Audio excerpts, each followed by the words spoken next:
Maligayang pagbabalik mga kasolid. Breaking news, California State Athletic Commission naglabas na ng hatol at good news ngayon mga kasolid dahil Charlie Suarez undefeated na ulit. Tagumpay nga itong si Manong Chavit Singson sa kanyang petisyon sa komisyon. Update sa angas ng Pinas, yan ang ilan sa ating mga pag-uusapan. Pero bago yan, pa-like, pa-share at pa-subscribe naman ang ating video para sa ating unang balita, latest na kaganapan at update sa tinaguriang angas ng Pinas, Cuadro Alas. General Casimiro, marami talagang naniniwala nga matalino at magaling itong si Casimiro pagdating sa ibabaw ng lona.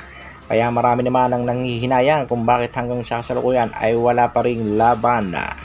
Sa latest update nga ni Cuadro Alas, It's My Boy, ay muli nga binanatan ang mga bata nitong MP promotion. Ito nga yan mga kasolid.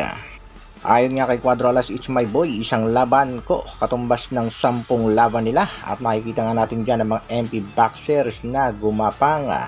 Dagdag pa nga mga kasolid, sorry guys, ayaw ko kasi ng times 10. Gusto ko 200 milyon. Banat pa ni Casimiro, tanggal ang angas mo kung ako ang kaharap mo. Boy, hingal ng bugbog, magtaka ka kung paano ko pinabagsak sa isang suntok ko lang. Iba kasi ako, hindi ako tulad ng idol nyo na puro lang pa-hype. Ang ganda ng training. Pagdating naman sa laban, wala naman. Excitement talaga pag ako ang sumampas sa lona kasi kung anong sinabi ko sa inyo, gagawin ko talaga. Banat naman ng mga netizen, magaling nga si angas ng Pinas pero sa kasalukuyan ay wala pa ring laban at wala pa ring promoter. Abangan lang natin ang mga updates sa Cuadro Alas, It's My Boy mga kasolid.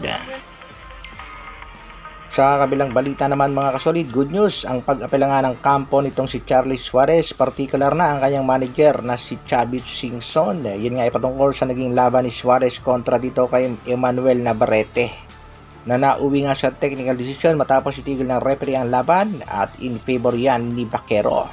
Pinalagan niya ng mga sikat na commentator at mga boxing analyst.